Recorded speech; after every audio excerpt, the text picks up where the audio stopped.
Hello दोस्तों, जय हिंद। स्वागत है आपका माय यूट्यूब चैनल अपना कोचिंग सेंटर में। जैसे कि दोस्तों हमने कल आपको पढ़ाया था, उससे आगे वीडियो लेकर आ चुके हैं दोस्तों, एक्टिव से पैसिव बनाने के नियम।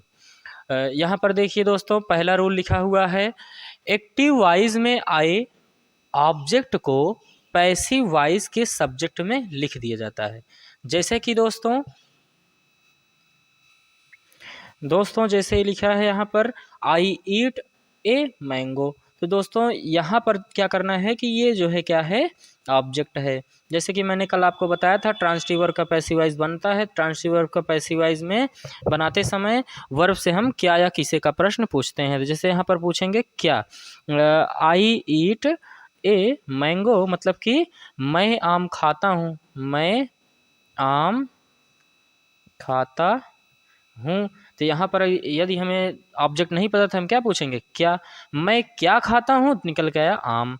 ठीक है ना, ए मैंगो। तो यहाँ पर क्या लिखेंगे, सबसे पहले एक्टिव वाइज में आए ऑब्जेक्ट को पैसिव वाइज बनाते समय हम सब्जेक्ट के रूप में लिख देंगे। मतलब कि सब्जेक्ट रूप मतलब सबसे पहले लिख देंगे। यहाँ पर लिखेंगे ए मैंगो। ओके फ्रेंड, दूसरा का रूल देखते हैं। टेंस तथा पैसिव वाइज के सब्जेक्ट के नंबर या पर्सन के अनुसार हेल्पिंग वर्ब का प्रयोग करेंगे। टेंस, तो यहाँ पर टेंस हम पहचानेंगे, मेन वर्ब का फर्स्ट फॉर्म लगा हुआ है तो present indefinite tense. Okay friend, तो प्रेजेंट इंडेफिनिट टेंस में क्या लगता है, डू या डज हेल्पिंग वर्ब। अब मेन वर्ब का फर्स्ट फॉर्म यही रहता है ना, डू या डज निगेटिव में, और इंट्रोगेटिव में लगता है, अफर्मेटिव में मेन वर्ब के फर्स्ट फॉर्म में यस या यस लगता है। तो इसमें क्या होगा, यह टेंस के अनुसार पर्सन के अनुसार चेंज होगा। तो इसमें बदलते समय इज, एम, आर लगता है। आगे हम बताएंगे दोस्तों कैसे ही बदलता है रूल के साथ। तो यहाँ पर हम क्या लगेंगे, प्रेजेंट इंडिफरेंट टेंस है तो हम इज, एम, आर का यूज करेंगे। तो यहाँ पर एक मैंगो है तो क्या लिखेंगे, हम इच का प्रयोग करेंगे, सिंगुलर नंबर है। तो यहाँ पर बताया ना कि नंबर और पर्सन के अनुसार हम क्या करेंगे, हेल्पिंग वर्ब का यूज करेंगे। आगे दोस्तों, आगे लिखा है, मेन वर्ब के थर्ड फॉर्म का प्रयोग किया जाता है। मतलब कि कोई भी एक्टिव वाइज में कोई भी मेन वर्ब हो, कोई भी एमबी का फॉर्म हो, उसे हम क्या करेंगे, मेन वर्ब के थर्ड फॉर्म में बदलेंगे। दोस्तों ये बहुत ही इंपॉर्टेंट दोस्तों पॉइंट है कि पैसिव वाइज में सिर्फ मेन वर्ब के थर्ड फॉर्म का यूज किया जाता है।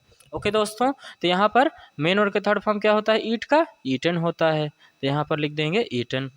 आगे क्या बोलता है दोस्तों, रूल 4 नंबर देखते हैं।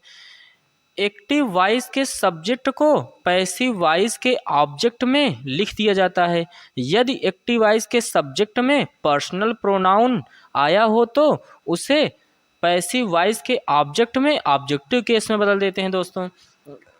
जैसे कि कई सारे पर्सनल प्रोनाउन, जैसे ही, सी, इट, नेम, तो नाउन हो गया। और जैसे कि आई, वी, यू, दे, ये पर्सनल प्रोनाउन है। ठीक, ही, सी, इट और आई, वी, यू, दे। तो इसे जब हम पैसिव वाइज में लिखेंगे तो ऑब्जेक्टिव केस में लिखेंगे, ना कि नॉमिनेटिव केस में।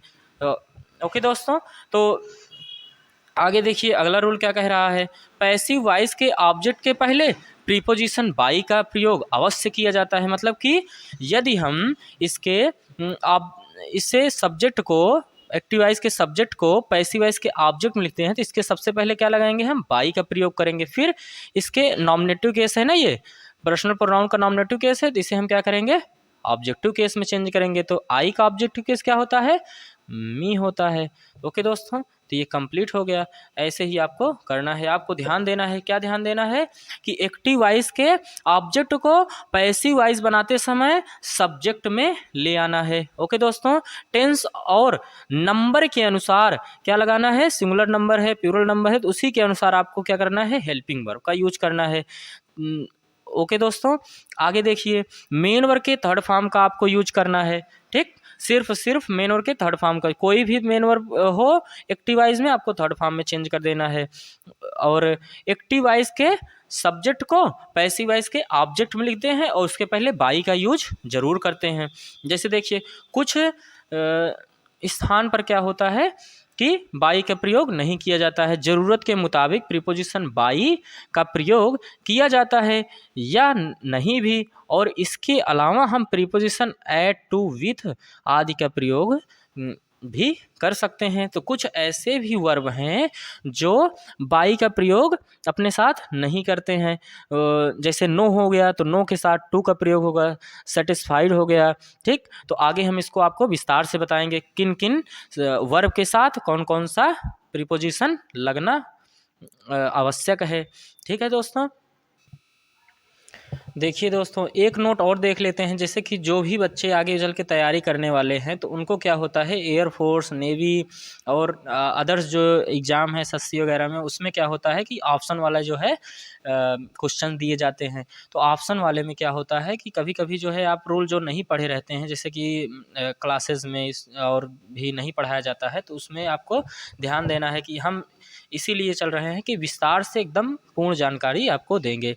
ठीक, तो यहाँ पर जैसे नोट लिखा है, ये यदि पैसिव वॉइस के ऑब्जेक्ट के रूप में निम्नलिखित शब्द आए हुए हैं तो आपको क्या करना है। देखिए, वन हो गया, सम वन हो गया, समबडी हो गया, नो वन हो गया, नो बडी हो गया, पीपुल हो गया, पुलिस हो गया, पब्लिक हो गया, अस हो गया, देम हो गया, आदि आदि शब्द को आप यदि ऑब्जेक्ट में लिखे बिना, जैसे सब्जेक्ट में यह आए हों, जैसे यहाँ पर लिखा हुआ है सब्जेक्ट में आए हों और ऑब्जेक्ट बाई ऑब्जेक्ट लिखे बिना ही अर्थपूर्ण हो जाता है, तो आप लिखें या ना लिखें। ओके फ्रेंड, जैसे यहाँ पर लिखा है इस लिखे बिना ही सेंटेंस का अर्थ पूर्ण हो जाए तो इसका प्रयोग नहीं किया जाता है। यदि अर्थ पूरा ना हो तो इसका प्रयोग किया है। ऑब्जेक्ट है, वर्ब के बाद हेल्प, मेन वर्ब के बाद लिखा गया शब्द ऑब्जेक्ट होगा ना, तो ये ऑब्जेक्ट है। ऑब्जेक्ट हम क्या करेंगे, पहले लाएंगे, ठीक है ना।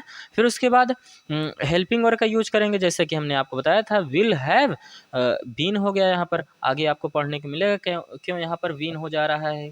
ठीक है, उसके बाद मेन वर्ब के थर्ड फॉर्म की यूज किए, बाई द पुलिस मैन।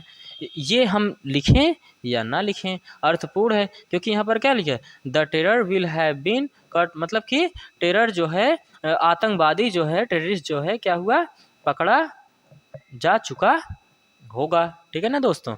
तो देखिए यहाँ पर एक रूल हमने और ऐड किया हुआ है, जैसे कि आप जैसे कि और अच्छे से समझ सकें किस प्रकार से आपको,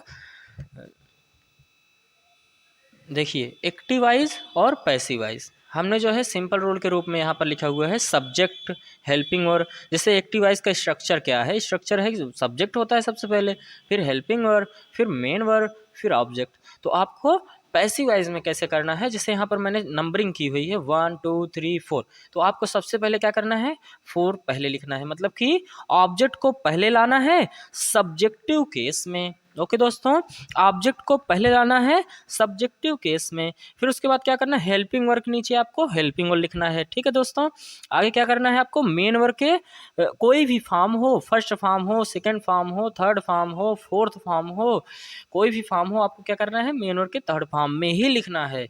ये आप जरूर ध्यान दीजिएगा। आगे क्या लिखा है, सब्जेक्ट, सब्जेक्ट 1 नंबर है तो आपको सबसे लास्ट में ले जाके लिखना है बाई सब्जेक्ट लिख देना है।